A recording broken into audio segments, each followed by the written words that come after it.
जय श्री कृष्ण। आज हम सभी कार्तिक मास के शुक्ल पक्ष की एकादशी, जिसका नाम देव प्रबोधिनी एकादशी है, इसकी पावन कथा श्रवण करेंगे। तो आइए आप सभी अपना ध्यान ठाकुर जी के श्री चरणों में केंद्रित करें और इस पावन कथा का आनंद लें। एक राजा के राज्य में सभी लोग एकादशी का व्रत रखते थे। प्रजा तथा नौकर चाकरों से लेकर पशुओं तक को एकादशी के दिन अन्न नहीं दिया जाता था। एक दिन किसी दूसरे राज्य का एक व्यक्ति राजा के पास आकर बोला, महाराज कृपा करके मुझे नौकरी पर रख लें। तब राजा ने उसके सामने एक शर्त रखी कि ठीक है, रख तो लेते हैं, किंतु रोज तो तुम्हें खाने को सब कुछ मिलेगा, पर एकादशी को अन्न नहीं मिलेगा।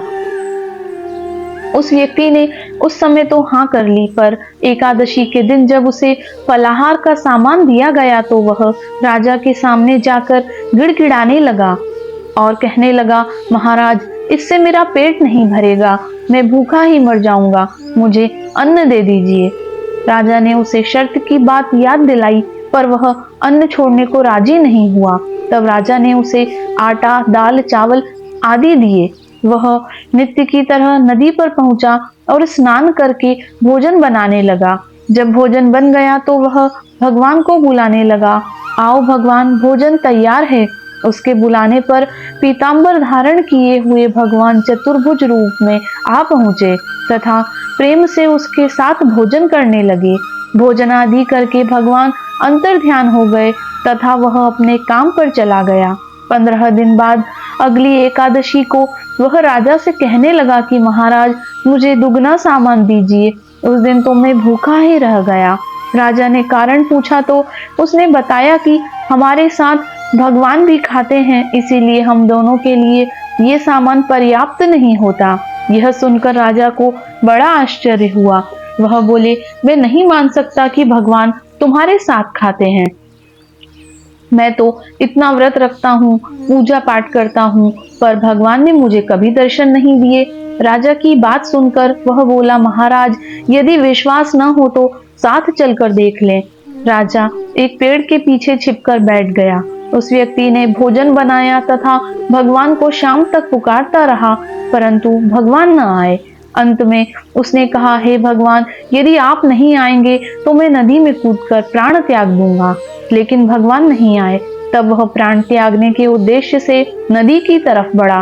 प्राण त्यागने का उसका दृढ़ संकल्प जान शीघ्र ही भगवान ने प्रकट होकर उसे रोक लिया और साथ बैठकर भोजन करने लगे। भोजन करने के बाद वे उसे अपने विमान में बिठाकर अपने साथ अपने धाम ले गए। यह देख राजा ने सोचा कि व्रत उपवास से तब तक कोई लाभ नहीं होता जब तक मन शुद्ध न हो। इससे राजा को ज्ञान मिला। वह भी मन से व्रत उपवास करने लगा और अंत में स्वर्ग को प्राप्त हुआ। देव प्रबोधिनी एकादशी की दूसरी व्रत कथा।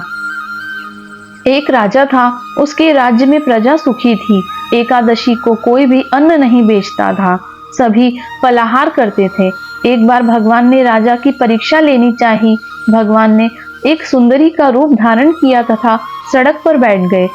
तभी राजा उधर से निकला और सुंदरी को देख चकित रह गया। उसने पूछा, हे सुंदरी, तुम कौन हो और इस तरह यहाँ पर क्यों बैठी हो? तब सुंदर स्त्री बने श्री भगवान बोले, मैं निराश्रिता हूँ, नगर में मेरा कोई जाना पहचाना नहीं है, किससे सहायता मांगू? राजा उसके रूप पर मोहित हो गया। वह बोला, तुम मेरे महल में चलकर मेरी रानी बनकर रहो। सुंदरी बोली, मैं तुम्हारी बात तो मानूंगी, पर तुम्हें राज्य का अधिकार मुझे सौंपना होगा। राज्य पर मेरा पूर्ण अधिकार होगा और मैं जो भी बनाऊंगी वह तुम्हें खाना होगा। राजा उसके रूप पर मोहित था, अतः उसने उसकी सभी शर्तें स्वीकार कर ली। अगले दिन एकादशी थी। रानी ने हुक्म दिया कि बाजारों में अन्य दिनों की तरह अन्न बेचा जाए। उसने घर में मांस, मछली आदि बनवाए तथा परोसकर राजा के सामने रखा और कहा कि इसे खाएं। यह देखकर राजा बोला कि रानी, आज एकादशी है, मैं तो केवल फलाहार ही करता हूँ। तब रानी ने शर्त की याद दिलाई और बोली, या तो भोजन करो, नहीं तो मैं बड़े राजकुमार का सिर काट लूंगी। राजा ने अपनी स्थिति बड़ी रानी से कही तो बड़ी रानी बोली, महाराज धर्म न छोड़ो, बड़े राजकुमार का सिर दे दो, पुत्र तो फिर मिल जाएगा पर धर्म नहीं मिलेगा। इसी दौरान बड़ा राजकुमार खेल कर आ गया। माँ की आंखों में आंसू देखकर वह रोने का कारण पूछने लगा तो माता ने उसे सारी वस्तु स्थिति से अवगत करा दिया। तब वह बोला, मैं सिर देने के लिए तैयार हूँ, पिताजी के धर्म की रक्षा होगी और जरूर होगी। राजा दुखी मन से राजकुमार का सिर देने को तैयार हो गए तो रानी के रूप में भगवान विष्णु ने प्रकट होकर असली बात बताई। राजन, तुम इस कठिन परीक्षा में सफल हुए। भगवान ने प्रसन्न मन से राजा से वर मांगने को कहा। तब राजा बोला, आपका दिया सब कुछ है, आप हमारा उद्धार करें। उसी समय वहां एक विमान उतरा। राजा ने अपना राज्य पुत्र को सौंप दिया और विमान में बैठकर परम धाम को चला गया। देवउठनी एकादशी की यह एक और प्रमुख कथा है, इसे श्रवण कीजिए। शंखासुर नामक राक्षस ने तीनों लोकों में बहुत ही उत्पात मचाया हुआ था। तब सभी देवताओं के आग्रह करने पर भगवान विष्णु ने उस राक्षस से युद्ध किया और यह युद्ध कई वर्षों तक चला। युद्ध में वह असुर मारा गया और इसके बाद भगवान विष्णु विश्राम करने चले गए। कार्तिक शुक्ल एकादशी के दिन भगवान विष्णु की निद्रा टूटी थी और सभी देवताओं ने भगवान विष्णु की पूजा की थी। शिव महापुराण के अनुसार पौराणिक समय में दैत्यों का राजा दंभ हुआ करता था। वह बहुत बड़ा विष्णु भक्त था।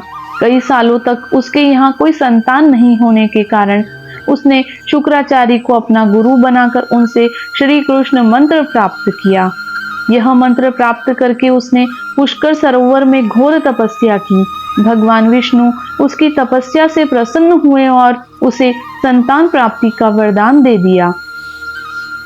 भगवान विष्णु के वरदान से राजा दंभ के यहाँ एक पुत्र ने जन्म लिया।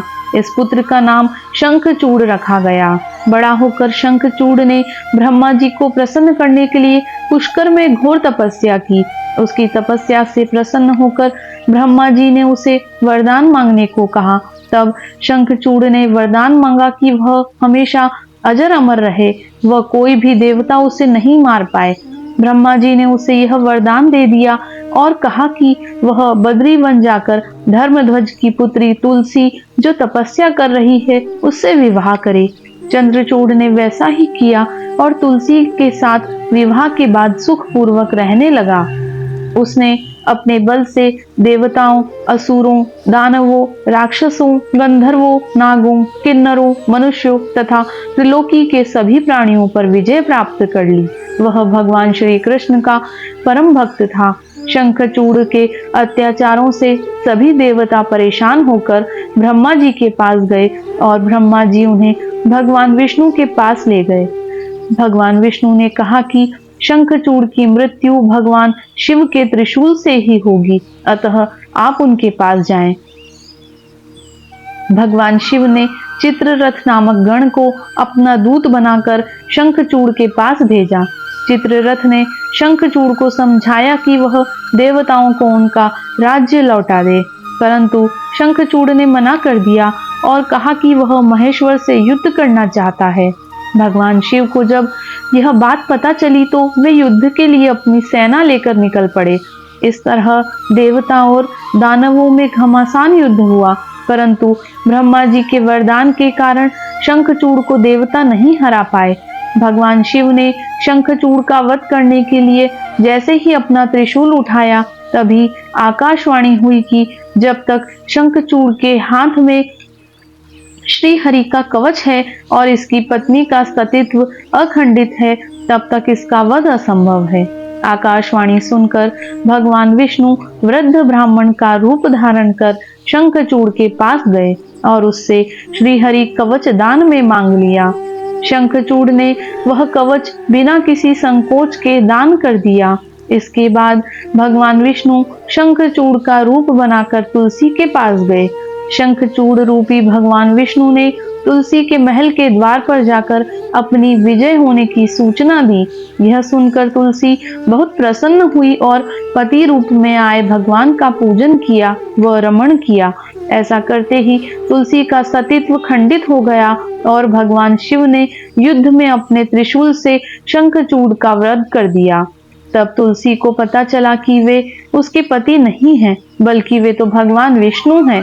क्रोध में आकर तुलसी ने कहा कि आपने छल पूर्वक मेरा धर्म भ्रष्ट किया है और मेरे पति को मार डाला, अतः मैं आपको श्राप देती हूँ कि आप पाषाण होकर धरती पर रहें। तब भगवान विष्णु ने कहा, देवी, तुम मेरे लिए भारतवर्ष में रहकर बहुत दिनों तक तपस्या कर चुकी हो। तुम्हारा यह शरीर नदी रूप में बदलकर गंडकी नामक नदी के रूप में प्रसिद्ध होगा। तुम पुष्पों में श्रेष्ठ तुलसी का वृक्ष बन जाओगी और सदा मेरे साथ रहोगी। तुम्हारे श्राप को सत्य करने के लिए मैं शालिग्राम बनकर रहूंगा। गंडकी नदी के तट पर मेरा वास होगा। देव प्रबोधिनी एकादशी के दिन भगवान शालिग्राम व तुलसी का विवाह संपन्न कर मांगलिक कार्यों का प्रारंभ किया जाता है। हिंदू धर्म मान्यता के अनुसार इस दिन तुलसी शालिग्राम विवाह करने से अपार पुण्य प्राप्त होता है।